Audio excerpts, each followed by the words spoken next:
Today on the Canadian Way, the 2002 Toyota Camry LE. Your early 2000 Arabian Drift video would have never been the same without that car.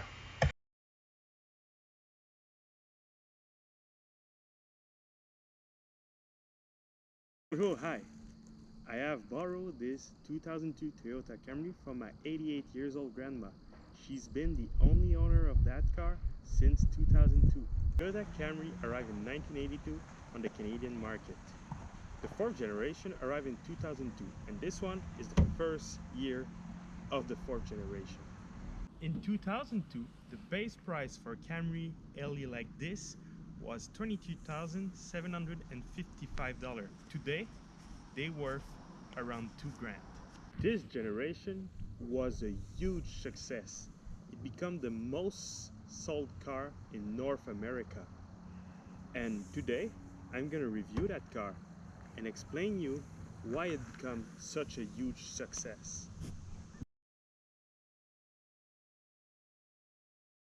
Toyota Camry exterior design is pretty bland. I mean, there's not much to show. There's just a bland car. The building quality is good except for one major thing. The quality of the paint in this year for the Toyota Camry is terrible. I mean, look, the clear peel off here, peel off over there, and this is one of their major flaws. And after the clear peel off, the paint is exposed, and in Canada, with our harsh winter and salt on the road, they start to rust. And sadly, it's because of that you don't see that much of these on the road today. Let's talk wheels and tire. The tire on the Toyota Camry are 205/65 R15. They're cheap to replace and pretty easy to find. I want to talk about the hubcap here. The hubcap is built in such a great quality that it's hard to take out. Yeah, I'm complaining about that. For the interior, we're gonna start with the trunk like always. So to open the trunk, there's two ways. You put your key in and you turn, or you use a key fob and you press on the bottom over here. Wonderful! First thing you notice when you open the trunk of the Toyota Camry is that it is your grandma car.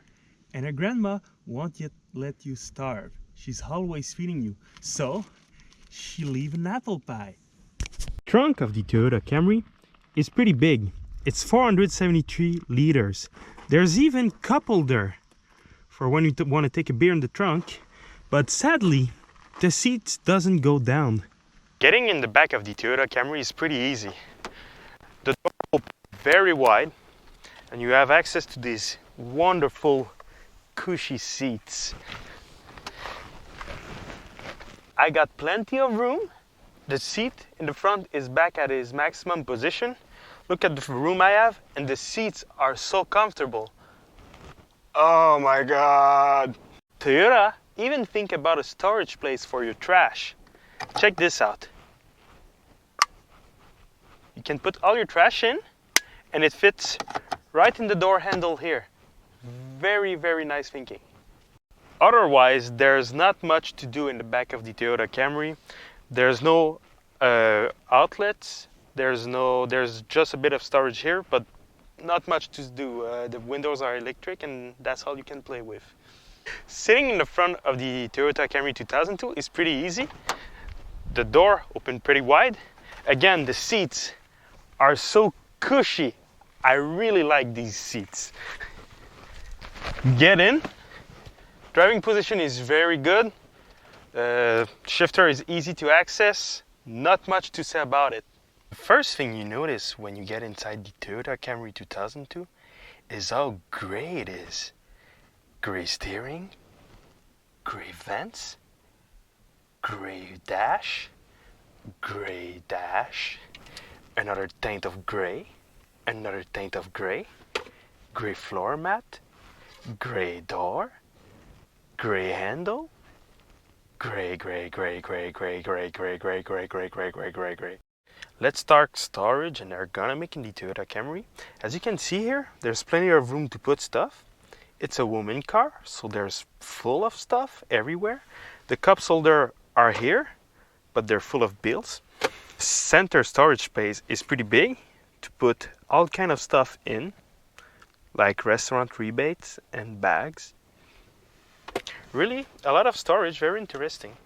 Climate controls are very easy to use, very friendly, not much to say about. There's even a storage space here to put your drugs. Toyota Camry 2002 doesn't have a lot of features. Got the radio over here, which is really good. It's a Dolby surround system with 8 speakers. It sounds absolutely good, and you even got the Logic control deck for your cassette player, which is crazy, and you got a CD player too. I have automatic headlight, which is a pretty surprising feature to have in 2002. Now let's talk about the glove box. There's nothing particular about this glove box except for this list here. This is the list of points for every children and grandchildren of my grandmother.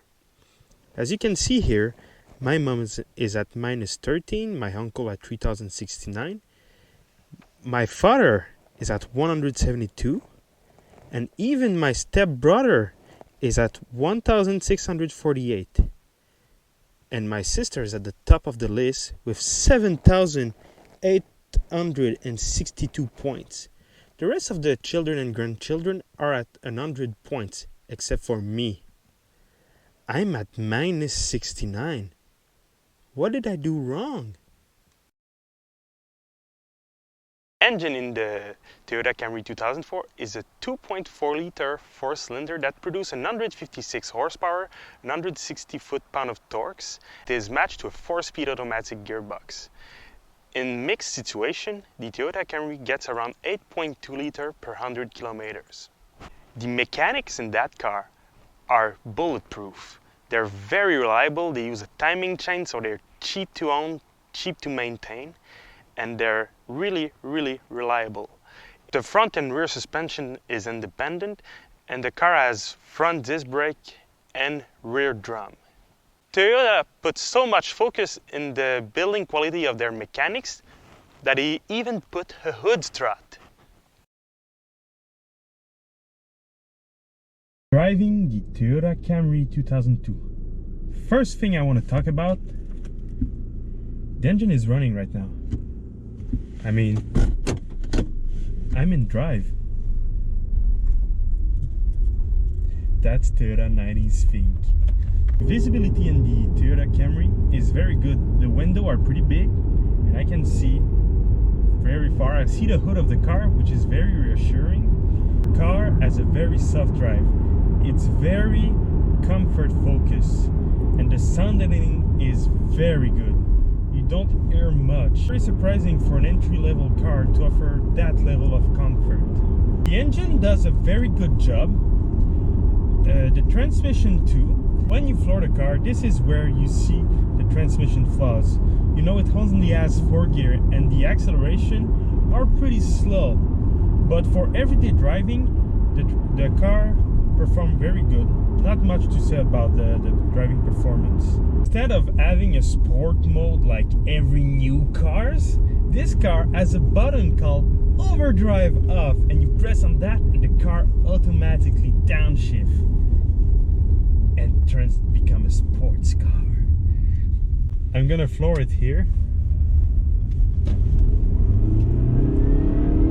Like I was saying, the car is slow.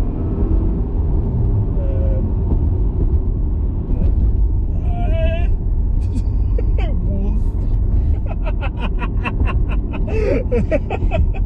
There was a wolf on the side of the... Okay, it was a dog, but still, it looks like a wolf. The steering is very soft, very vague, especially in the middle. You can move the steering and the car won't turn. It's completely disconnect from the road. The suspension is really comfort oriented. There's a certain body roll, but the sway bar worked very well, so it keeps the car planned. But in the end, it's not sporty. It's not a sports car at all. Now I'm gonna make a brake test. Because of the soft suspension, the front end collapsed to the ground, so it brakes well, but it's not the most reassuring car to brake with. In the end, you buy the Toyota Camry for its comfort. It's so comfortable. You can make a huge road trip in that car without getting tired. You don't buy that car to go on the racetrack at all. It's not sporty for 2 cents. The reason the Toyota Camry has such a huge success in North America is because it takes all the ingredient of the American land yacht without the drawback. It's big without being thirsty, it's comfortable without being unreliable, and it's cheap without being badly made. And that's why this car has such a huge success, and that's why it's Canadian recommend.